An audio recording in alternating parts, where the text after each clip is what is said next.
SSC 2026 সালের শিক্ষার্থীদের জন্য আজকে বোর্ডে উপস্থাপন করা আছে একটি নৈর্ব্যক্তিক অর্থাৎ এমসিকিউ। ছোট প্রশ্ন আকারেও আসতে পারে এটা, আবার সৃজনশীল অঙ্কের মধ্যেও ক নাম্বারেও কিন্তু দিতে পারে। আমরা দেখেছি দুই একবার বিগত বছরগুলোতে এটা আসছিল।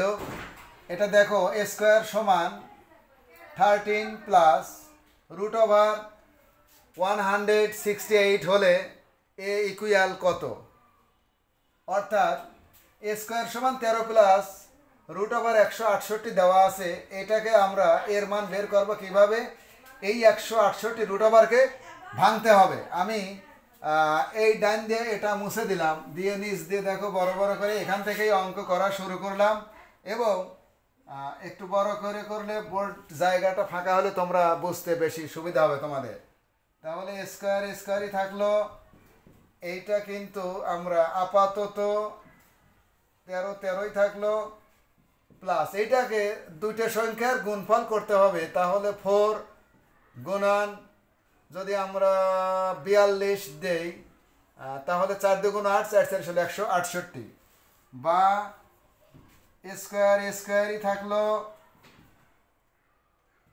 13 থাকলো, প্লাস এটা দেখো যে 4কে রুট করলে 2 হয়, আর 42কে রুট ওভার করা যায় না, রুট করা যায় না, তাই 42ই থেকে গেল। এখন এই 42কে দুটো সংখ্যার গুণফল করব এবং ওই দুটো সংখ্যার যোগফল যাতে 13 হয়। আবারও দেখো, এই 42 দুটো সংখ্যার গুণফল হিসেবে ভাঙবো, 42কে দুটো সংখ্যার গুণফল হিসেবে ভাঙবো এবং ওই দুটো সংখ্যার যোগফল যাতে 13 হয়। কীরকম দেখাচ্ছি, বা স্কোয়ার ইকুয়াল